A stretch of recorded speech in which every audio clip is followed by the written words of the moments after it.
नमस्ते to all. English का जो हमारा एग्ज़ाम है डॉक्टर रंजीत सिंह का, ये प्रैक्टिस सेट है 9। इसको हम पढ़ेंगे। यहाँ पर कुछ क्वेश्चन, कुछ क्या मोस्टली क्वेश्चन बहुत ही इम्पोर्टेंट हो जाते हैं समझने और एग्ज़ाम के पर्पज़ से। हमारे सभी एग्ज़ाम्स जो इंग्लिश के हैं, ग्रामर हो या लिटरेचर, सभी के लिए बहुत इम्पोर्टेंट ये जो प्रैक्टिस सेट 9 है। यहाँ पर हम स्टार्ट करेंगे फर्स्ट क्वेश्चन से कि इन विच का century miracle place were wed. Doctor Ranjit Singh का प्रैक्टिस सेटअप किसी भी उसका देख ली, चाहे पीजीटी का देख ली, टीजीटी का देख ली, इन्होंने मिरेकल प्लेस हो या मॉरलिटी प्लेस हो या रिफॉर्मेशन जो मूवमेंट थे, सारे मूवमेंट जो थे इंग्लिश के, सबको ही बहुत अच्छे से हाईलाइट किया है। बस थोड़े से कहीं ना कहीं जो हर प्रैक्टिस सेट में इनके थोड़े से डाउट्स निकलते हैं कि या तो मेरे ही है कि मेरा कुछ और बैठ रहा है, बल्कि थोड़ा डाउट से एक दो क्वेश्चन में आता है। अदरवाइज जो है सारे क्वेश्चन अच्छे हैं एग्ज़ाम के पर्पज़ से। तो देखते हैं, चलो। In which century miracle place were ban. Miracle plays जो थे उन्हें बैन कर दिया गया था। अब बैन करने की क्या वजह थी उसे समझ लेते हैं थोड़ा सा, क्योंकि इम्पोर्टेंट टॉपिक हमारा है मिरेकल प्लेस से। मिरेकल किसे कहा जाता है? चमत्कार जो होता है, चमत्कार को मिरेकल कहा जाता है। ये जो प्लेस थे इन्हें सेंट्स प्ले भी कहा जाता था। सेंट्स प्ले, इन प्लेस में क्या होता था कि जो कोई संत थे, संत, सेंट्स इंग्लिश में सेंट्स बोलते हैं, हिंदी में संत होता है। जो संत होता था उसके जीवन के चमत्कार या शहादत जो वास्तविक या काल्पनिक रूप से जो उन्हें प्रस्तुत किया जाता था। लेकिन बाद में क्या हुआ, 13वीं शताब्दी में आते आते कि एक नॉर्मल सी भाषा बन गए और जो गैर धार्मिक तत्व थे उन्होंने इसमें अपना इंटरफेयर डाला। और जो तब जो जब गैर धार्मिक तत्व इसमें आने लगे तो चर्च ने इसको बैन लगा दिया था कि अदर जो धार्मिक चीज़ें हैं सबके अपने व्यूज़ आ रहे हैं, एक वास्तविकता ये अपनी खो रहे थे, इसलिए इन्हें चर्च ने बैन लगा दिया था इन पर। फिर इतना इनके ऊपर ज़रूरी भी नहीं है, पर आपको ये है कि टाइम कौन सा था, मिड 16 में ये बैन किए गए थे, यानी कि मध्ययुगीन जो 16वीं सदी थी उसमें इनको बैन कर दिया था। और किया किसने था? तो हेनरी 8 ने इसको बैन किया था। हेनरी 8 जो थे उन्होंने इसको बैन कर दिया था। Next question, the morality play कब हुए थे? मेडिवल जो मध्ययुगीन था, तो ये मध्ययुगीन प्लेस थे morality play. What is the other name? Morality play का अदर नेम क्या है? तो इंटरल्यूड्स इन्हें कहा जाता है। इंटरल्यूड का मीनिंग भी जो मध्ययुगीन होता है, जो मध्य पिछला वाला होता है। मॉरलिटी मध्ययुगीन थे। Which type of place were morality play कैसे थी? एलेगरी थे। ये लिटरेरी टर्म्स यहाँ पर है, allegory. In morality play the hero meets personified views और वर्च्यूज दिखाई जाती ही थी हीरो की मॉरलिटी प्ले में। ये मॉरल वर्ड से बना हुआ है, नैतिक वर्ड जो मॉरल बोलते हैं, नैतिकवाद या नैतिकता, उससे होता है। तो जब नैतिकता है तो उसकी जो हीरो की थी व्यूज़ और वर्च्यूज, उसकी अच्छाई है, उसके विचार को दिखाया जाता था। कुछ चीज़ें आप सेंस अपने आप भी जैसे निकाल सकते कि मॉरलिटी प्ले, अगर मॉरल की हिंदी आपको पता है तो उससे इजीली समझा जा सकता है। In which period the morality play were develop, तो ये मेडिवल मध्ययुगीन ऊपर आ ही चुका है। What was the purpose behind morality play के पीछे पर्पज़ क्या था? तो एजुकेटेड करना था तो और एंटरटेन करना था, मतलब शिक्षा भी था और मनोरंजन दोनों ही था। Who develop the morality play? तो क्रिश्चियन फ्रायर्स। ये नाम जो है आपको याद रखना है, Christian fryers. Next question, in which century morality play develop? ये डेवलप हुए थे 13th सेंचुरी को डेवलप हुए थे। हालांकि जो फर्स्ट मॉरलिटी प्ले था, जो फर्स्ट मॉरलिटी प्ले था वो 1151 को रिकॉर्ड हुआ था। 1151 में रिकॉर्ड हुआ था। नाम था उसका ऑर्डो वर्ट्यूटम, ये इसका नाम था। अगर इस पर क्वेश्चन बनता है तो, लेकिन नहीं, फिर भी जो डेवलप हुए थे ये 13वीं सदी में हुए थे। How many steps in themes were use in morality play? में कितने स्टेप्स थीम्स के यूज़ किए जाते थे? 4। Who said romanticism and addition of strangers to beauty? किसने ये लाइन कही है? वॉल्टर पीटर ने ये लाइन कही है। इनके प्रैक्टिस सेट की एक ख़ास बात है कि इनमें जो ऑथर आ रहे हैं, ये ऑथर आपके सिलेबस में तो कहीं मेंशन किए नहीं है, लेकिन ये हिस्ट्री से रिलेटेड जो ऑथर हैं ये, तो सारे ऑथर्स के जो मेन क्वेश्चन हैं वो इन्होंने अपने प्रैक्टिस सेट्स में डाल दिए हैं। तो आपको फिर सर्च करने की भी ज़रूरत नहीं कि वाल्टर पीटर को आप अलग से कुछ सर्च करने लगे, नहीं, इनका मेन क्वेश्चन यही है, तो यही इम्पोर्टेंट है। ऐसा भी कुछ नहीं है कि आप अलग से कुछ इनको सर्च करेंगे, 2-4 क्वेश्चन होंगे इससे रिलेटेड भी होंगे इनसे, तो वो भी इनके प्रैक्टिस सेट में आ ही जाएंगे। Who coined the phrase leverageism in literature, very important question, ये तो अभी मैं शायद पीछे पढ़ा भी रही थी, कहीं आया हुआ भी था, 2013 का प्रैक्टिस सेट था शायद, वो एग्ज़ाम पेपर उसमें था शायद, ये कहीं था, Victor Hugo. Next question, the phrase sentimental melancholy is associated with, किससे ये फ्रेज है, किससे एसोसिएटेड है, किससे संबंधित है? थॉमस ग्रे से। सेंटिमेंटल मेलैंकोली, तो ये वर्ड आपको, ये भी बहुत अच्छा और इम्पोर्टेंट क्वेश्चन आपके लिए है। The phrase emotional psychology in fiction is ऐसे, आप यहाँ पर देखिए सेंटिमेंटल है, ये इमोशनल साइकोलॉजी है, तो ये रिचर्डसन से। दोनों क्वेश्चन इन्होंने साथ दे दिए हैं ताकि आपको कन्फ्यूजन ना रहे। बहुत अच्छी चीज़ प्रैक्टिस सेट की इनकी कि दोनों ही सेम से क्वेश्चन है और दोनों ही साथ रख के आपको बता दिया है कि इसमें कन्फ्यूज आपको नहीं होना है। Next, who said romanticism is precisely situated neither in choice of, किसने ये लाइन कही है? Romanticism is precisely situated neither in choice of subject nor exact truth but in the way of feeling। जो romanticism है, situated है, ना तो choice में है ऑफ सब्जेक्ट और ना ट्रुथ में है, but in the way of feeling, जो महसूस करना फीलिंग्स के ऊपर डिपेंड करता है मेन। तो ये आपके लिए नए ऑथर जॉन वेडलेयर। नेक्स्ट क्वेश्चन देखेंगे, द फ्रेज बेवर्ली नॉवेल्स, जो बेवर्ली नॉवेल्स है किससे संबंधित है? वॉल्टर स्कॉट से। Very important question. Sweet Thames run softly till I end my song, sweet Thames, तो यहाँ पर क्या है, ये फिगर ऑफ स्पीच आपसे पूछी ली, जबकि यहाँ मेंशन कहीं इन्होंने किया है, लेकिन आपसे अलंकार पूछे इंग्लिश के कि इसमें फिगर ऑफ स्पीच कौन सा है? स्वीट थेम्स एपोस्ट्रोफी का sign, run softly till I end my song, तो एपोस्ट्रोफी का साइन यहाँ पर है, एक तो पहचान यही हो गई। दूसरी होती है कि किसी चीज़ को संबोधित करके बात करते हैं, किसी चीज़ को पुकार कर या संबोधन करके बात होती है। तो जो स्वीट थेम्स है रन सॉफ्टली, स्वीट थेम्स जो है नदी है थेम्स, उसको संबोधित करके बात की गई है, तो एपोस्ट्रोफी अलंकार या फिगर ऑफ स्पीच यहाँ पर है।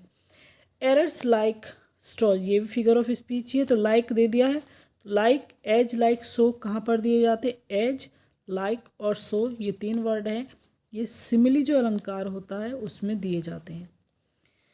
दे speak like saints and act like devils, यहाँ पर थोड़ा सा अलग हो गया है क्योंकि एंथेसिस इन्होंने दिया है, विपरीत अलंकार है, एंथेसिस विपरीत अलंकार है, क्योंकि जे स्पीक लाइक सेंट कि संतों की तरह बात करते हैं, पर एक्ट कैसे कहते हैं? राक्षसों की तरह, दुष्टों की तरह। तो ये थोड़ा सा पहचान है, बाकी ज़्यादा कन्फ्यूजिंग वाले आते नहीं हैं, सिंपल से एज यू लाइक हो जाएगा, सिमिली आता है। यहाँ पर इन्होंने तुलना कर दी है, एक दूसरे के विपरीत यहाँ रख दिए हैं वर्ड्स। आता है तो इसी तरह का एग्जाम्पल आपके सामने होगा, इससे हार्ड कुछ नहीं होगा। और ये गिने चुने फिगर ऑफ स्पीच जो है यहाँ पर सिलेबस में आपके कितनी फिगर स्पीच हैं, एक तो मेन होती है, वही सब बुक्स में मिलेंगी, दूसरे इनके एग्जाम्पल्स होते हैं वो भी मेन होते हैं, तो ज़्यादा अलग से कुछ नहीं आते। अगर 10 एग्जाम्पल है ना, उन 10 एग्जाम्पल में ही वही 10 एग्जाम्पल सभी जो है एग्ज़ाम्स में घूमते रहते हैं इधर से उधर, मतलब कहीं भी आ जाते हैं, पर इससे ज़्यादा कहीं को सर्च करना नहीं पड़ता है। Youth is full of pleasure, age is full of care, यहाँ पर एंथेसिस है, प्लेजर भी है और केयर भी है, दोनों में विपरीतता है कि कहाँ तो जो जवानी को फुल ऑफ प्लेजर बताया है, वह जब प्लेजर से भरी हुई है तो फिर केयर किस चीज़ की है? तो ये एज जो है फुल ऑफ केयर भी होती है और प्लेजर से भी भरी हुई होती है। हेल स्माइलिंग, यहाँ पर एपोस्ट्रोफी सीधा सीधा। हु हैज़ रिटन रूथ, ये मैंने पहले भी आपको बताया, इससे पहले जो पढ़ाए हैं कि बहुत इंपॉर्टेंट है रूथ को पढ़ना, विलियम वर्ड्सवर्थ की, बहुत easy. The line one impulse from A वर्नल board, ये भी इम्पोर्टेंट क्वेश्चन है 2013 का। अच्छा 2013 का मैंने आपको प्रीवियस ईयर का भी कराया है, उसी से मुझे ध्यान आ रहा है, उसमें ये थे ही, जाहिर सी बात है। Who among the following has written Peter Bell, Wordsworth ने लिखा है,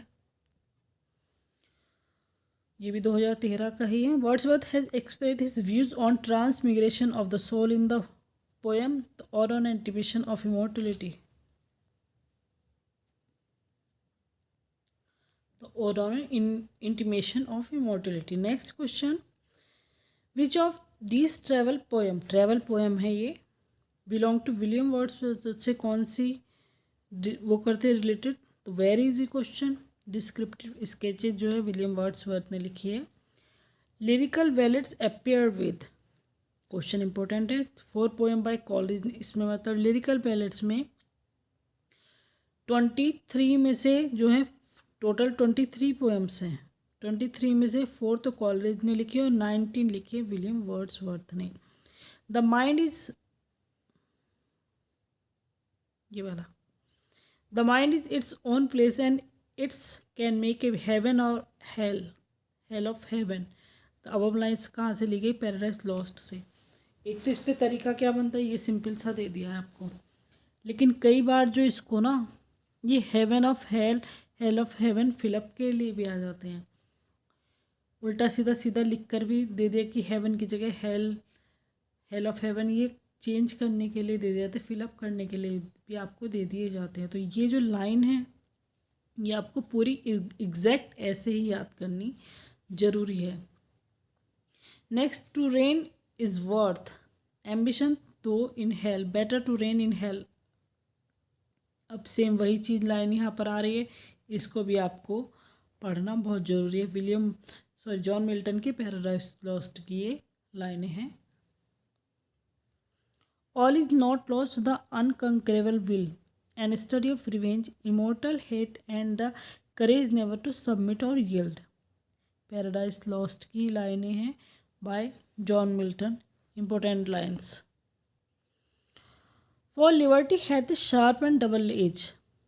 For liberty hath a sharp and double edge, fit only to be handled by just and virtuous men, that good men may enjoy the freedom which they merit and the bad the curb which they need. Who said, किसने कही, John Milton ने ये बात कही है।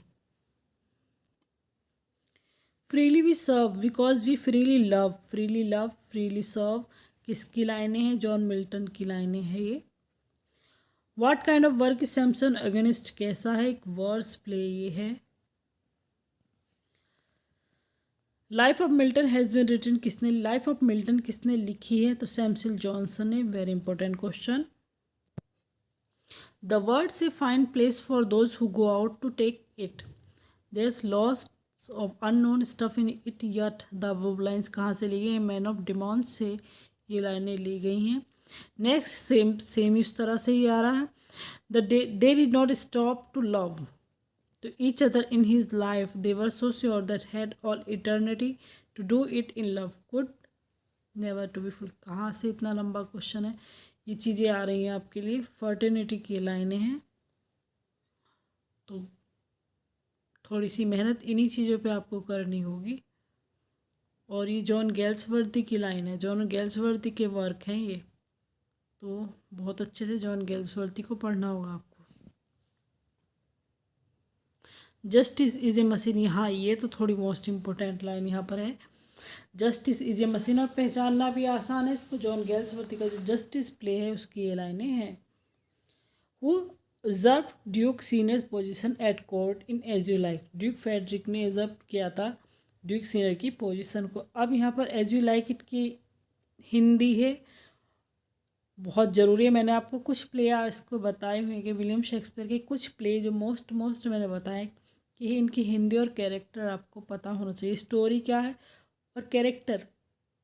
ये Duke Frederick बहुत important character है, तो इसलिए जो कुछ प्लेज मैंने आपको बताए हैं जैसे टेम्पेस्ट है, हैमलेट है, इस तरह के कुछ प्लेज हैं जो आपको पढ़ने हैं हिंदी स्टोरी सहित, उनके कैरेक्टर्स नाम सब आपको पता होना चाहिए, तब यहाँ पर क्वेश्चन आप इजीली पढ़ पाएंगे, क्योंकि लगातार एज यू लाइक इट के क्वेश्चन आएंगे और जिन्होंने स्टोरी समझ रखी है, पढ़ रखी है, क्योंकि बहुत वैसी लंबी सी स्टोरी होती है, वो इजीली पहचान लेंगे इसको कि ये कौन है, क्या हुआ।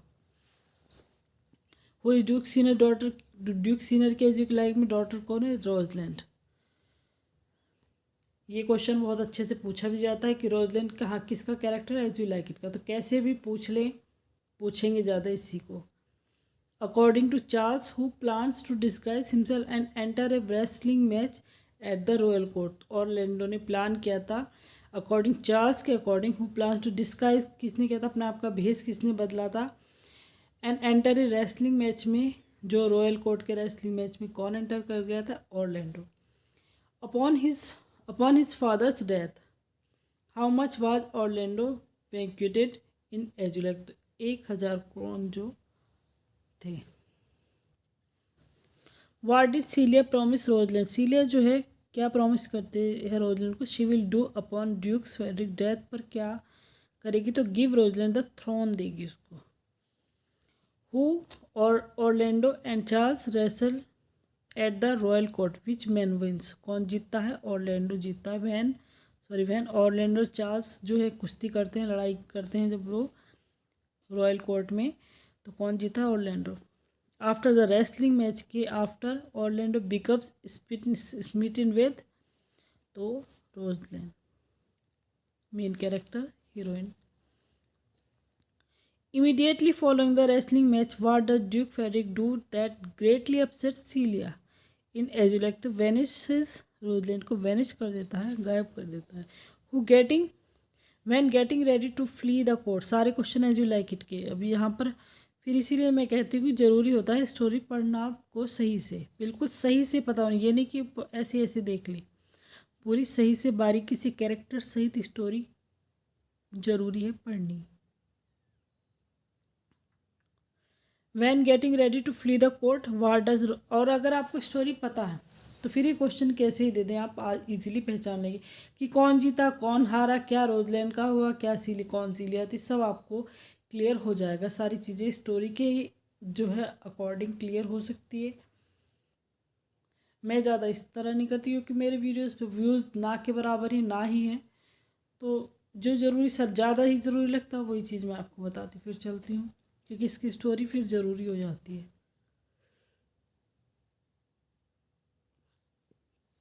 Van getting ready to flee the court, जब फ्ली मीन्स हो कोर्ट से भागने का। What does Rosalind disguise herself as, एक आदमी की तरह रोजलैंड रेडी हो जाती है, अपने आप को चेंज कर लेती है, disguise. According to Duke senior which of the following is not provided for him by the woods, तो love.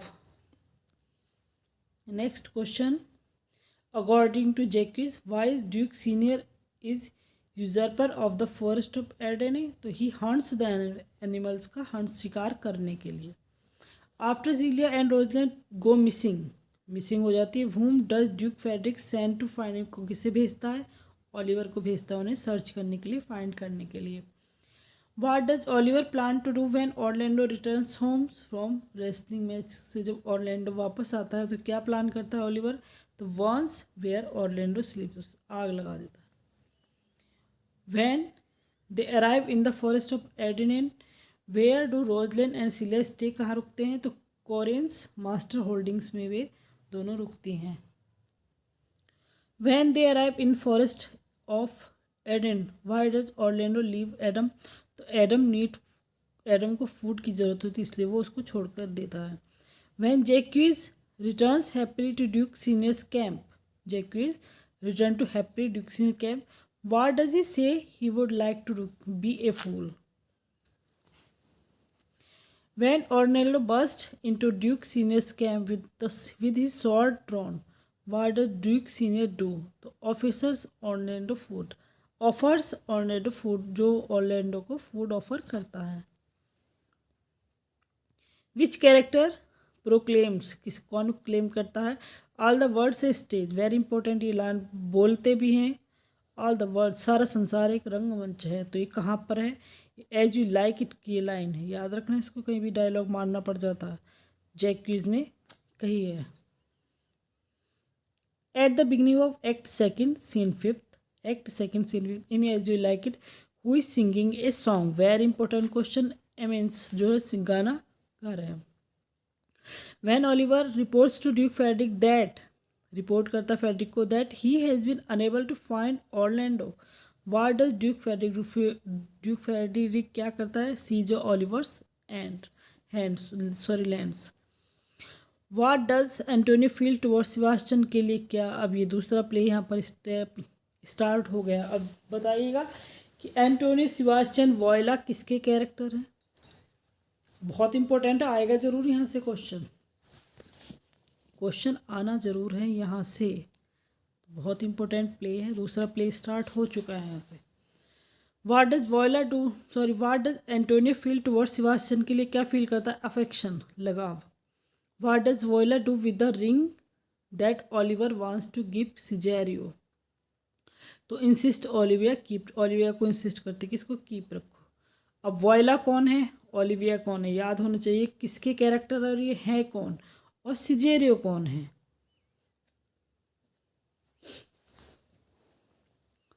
How does Viola feels about Olivia having fall in love with Cesario, Olivia जब fall Cesario से love करने लगती है, जो कि हालांकि में रियल में वॉयला है। लड़की सिजेरियो का भेज तो भर वॉयला ने भेज ही तो भर रखा था सिजेरियो का, लेकिन ओलिविया इसे लड़का समझ कर इसको लव करने लगती है। तो हाउ डज वॉयला फील, तो इसे वॉयला को कैसा फील होता था, पीटिंग, तो दया आती थी क्योंकि ये तो जानती है कि मैं लड़की हूँ और ये सोच रही है कि मैं लड़का हूँ। What does Malvolio warn will happen if Sir Toby does not improve his manner, तो सर टॉबी मस्ट लीव कर देते हैं। कुछ क्वेश्चन तो इनके इस तरह से इजी से ही हैं, जैसे स्टोरी में से रख दिए हैं, कुछ ज़रूरी भी नहीं है। ये जो एक दो क्वेश्चन आए हैं तो ये ज़रूरी भी नहीं है, स्टोरी पता है तो फिर आसान हो जाता है, लेकिन ऐसे खास ज़रूरी ये क्वेश्चन नहीं है। Who suggest playing the practical joke on Malvolio, तो मारिया सजेस्ट करती है एक प्रैक्टिकल जोक के लिए। When Orsino say that he can tell Cesario, यानी कि Viola is in love, what does Cesario do, Cesario ने क्या किया तो वो एग्री कर लेता है। मतलब ऑर्सिनो जो है say that he can tell Cesario is love in, तो व्हाट डज सिजोरियो क्या करता है, उसको एक्सेप्ट एग्री कर लेता है उसके प्यार के लिए।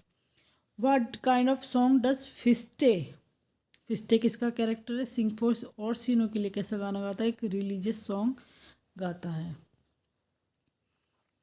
हु स्पाइस ऑन स्पाइस, नज़र कौन रखता है मालविया पर, and knows that he is approaching Olivia's हज Maria. What is Malvolio doing as he walks down the garden path, तो अपने आप से वो बात करता है। What does Malvolio find on the garden path में क्या मिलता है उसे, मालविया को एक लेटर मिलता है, ये इंपॉर्टेंट क्वेश्चन है। What are the initials of the unknown beloved to whom the letter is addressed, क्या वर्ड लिखे थे, MOIA पे लिखा होता है, ये भी इंपॉर्टेंट क्वेश्चन है 12th night. What sort of stockings does the letter request that the reader wear to prove the return Olivia's love, तो येलो रंग के स्टॉकिंग्स उसको पहनने थे। What does Cesario meet and speak with first outside Olivia's house, Feste. What does Olivia do when Sijorio politely rejects her message for love? What does Olivia do? Olivia करती है जब सिजेक्ट उसको love को वो reject करता है, her message of love accepted.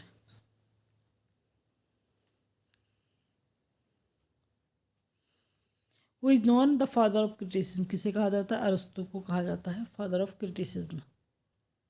ये थोड़ा क्वेश्चन सही सा आया है। Who is known as the father of English criticism, तो फादर ऑफ इंग्लिश क्रिटिसिज्म किसका कहा जाता है, जॉन ड्राइडर। अभी पीछे क्या क्वेश्चन है, who is known as the father of criticism, ये भी सेम था। दोनों ही क्वेश्चन जो सेम से लग रहे हैं तो कन्फ्यूजिंग है, तो देखते हैं इसको। यहाँ क्या पूछा है, the father of English criticism, English criticism का फादर कौन है, जॉन ड्राइडन, जबकि सिर्फ फादर ऑफ क्रिटिसिज्म कौन है, अरस्तु। इंग्लिश के जो नहीं है अरस्तु, सिर्फ फादर ऑफ क्रिटिसिज्म जो है अरस्तु हैं, तो इस चीज़ का ध्यान रखेंगे, जल्दी में गलत ना करें। Who define the term deconstruction, जो डिफाइंड वर्ड किसने किया है, जैक्विस डेरिडा। ये क्वेश्चन 2013 का या किसी का आया हुआ क्वेश्चन है। Of grammatology is a 1967 book है बाय द फ्रेंच फिलोसफर। कौन? दोनों ही question most most most important हैं। The death of author is 1967 sorry essay by French literary critic and theorist Roland Barthes की ये जो वर्क है the death of authors who opened classicism is health romant is very important most most most important. तो ये Goethe की ये लाइनें हैं। क्लासिज्म इज हेल्थ है, रोमांटिज्म डिसीज है, to convey death classicism is the means of controlling art. Goethe की very important line. A prose composition with a focused subject of discussion और a long systematic discussion उसे क्या कहा जाता है? ऐसे मतलब a prose composition with a focus subject, किसी फोकस पे सब्जेक्ट को, सारे ही वैसे फोकस ही होते हैं, नोबल कौन सा अनफोकस होता है। और ए लॉन्ग सिस्टमिक, तो लॉन्ग तो नोबल भी होते हैं, सिस्टमेटिक डिस्कोर्स पर ऐसे इसका आंसर होता है। आर्टिकल भी लंबे होते, फोकस होते, लेकिन ये क्या होता है? Prose composition with a focused subject discussion. और डिस्कस हम निबंध लिखते हैं, जैसे गाय के ऊपर डिस्कस करो 10 लाइनें, तो डिस्कशन तो मेन एसे में आता है। The word essay derives from the French word essai which means to try or to attempt. Important ज़्यादा नहीं है क्वेश्चन, आ जाए तो आसान भी है। The first English comedy Ralph Roister Doister, बहुत बहुत बहुत इंपॉर्टेंट क्वेश्चन। परफॉर्म क्या होता 1553 पे। ये फर्स्ट इंग्लिश कॉमेडी थी। ये क्वेश्चन सीधा सा भी पूछ लिया जाता है, सन ना पूछ के, कि फर्स्ट इंग्लिश कॉमेडी कौन सी है? राफ रोइस्टर डोइस्टर, या राफ रोइस्टर डोइस्टर क्या है? The first English comedy. तो किसी भी तरह से ये पूछ लिया जाता है, पर ज़्यादातर पूछा जरूर जाता है। Who popularize the comedy of humours by writing the popular satiric plays every man in his humour. ये जितने भी every man his humour, Ben Jonson, William Shakespeare के कंटेम्प्रेरी, बहुत इंपॉर्टेंट क्वेश्चन। अच्छा, आपके पास ये प्रैक्टिस सेट होगा तो, और नहीं है तो मैंने तो फेसबुक पेज पर, अपने टेलीग्राम चैनल पर इनके डाल रखे हैं फ़ोटोज़ पिक्चर, तो आप वहाँ से ले सकते हैं, देख सकते हैं। जिनके पास नहीं है तो वहाँ से इजीली आपको मिल जाएगा, वहाँ से आप लिख सकते हैं, नोट कर सकते हैं, लर्न कर सकते हैं। The following pronounce, pronoun my, our, your, her, their, तो पजेसिव प्रोनाउन नहीं कहा जाता है। Each other is used for two people और things, where is one another किसके लिए? तो मोर देन वन, मतलब दो लोगों की बात होगी तो ईच अदर होगा, और दो से तीसरा भी हो जाएगा तो मोर देन टू होता है वो, यानी कि वन अनदर का यूज़ करेंगे। राम है, श्याम है, तो each, Ram and Shyam love each other. वहीं Ram and Shyam, Ram Shyam and Mohan loves one another. चाहे 3 से 2 से ऊपर कितनी भी गिनती हो तो वन अनदर का यूज़ होता है। Reflexive pronoun is normally used when the object of his sentence is the same as the subject, जब ऑब्जेक्ट और सब्जेक्ट सेम होते हैं। Reflexive pronoun, pronoun parts of speech तो मैं कहती रहती हूँ कि बहुत इंपॉर्टेंट है पढ़ने। व्हाट इज यूज्ड एज, तो all of this means interrogative expression के लिए भी इनकार। What is used as, what का तो यूज कैसे भी कर सकते हैं इंट्रोगेटिव एक्सप्रेशन के लिए। Inquiry about the character nature refers of non living के लिए भी किया जाता है, तो व्हाट का यूज़ तो कई तरह से हम कर सकते हैं। ऑल ऑफ दीज, एक्सक्लेमेशन में भी चला जाता है, एक्सक्लेमेटरी सेंटेंस जो होते हैं वहाँ भी। डिफाइनिंग क्लॉज, ये तो मैंने आपको बताया था, अपनी वीडियो छोटी सी डाली थी। क्लॉज को डिफाइन कर दीजिएगा। ऑल करेक्ट है। Giving essential information about the noun in question, restrict, limit or define the antecedent. If you cut out the definition defining clause, the sentence meaning is fundamentally differed and incomplete माना जाता है। Clause में सब कुछ चाहिए होता है, हर चीज़ चाहिए होती है, किसी पार्ट को कट नहीं कर सकते। अगर कट कर दिया तो फिर उसका मीनिंग नहीं रहता। जैसे नाउन क्लॉज ही कह दे, आई आस्क टू हिम, यहीं पे ख़त्म कर दें, सबऑर्डिनेट क्लॉज को हटा दें तो फिर मीनिंग ही नहीं रह जाता किसी चीज़ का। तो ऑल आर करेक्ट। चलिए यहाँ इतना ही, सारे क्लियर हैं वैसे क्वेश्चन, फिर भी कोई प्रॉब्लम है तो कमेंट करके आप पूछ सकते हैं।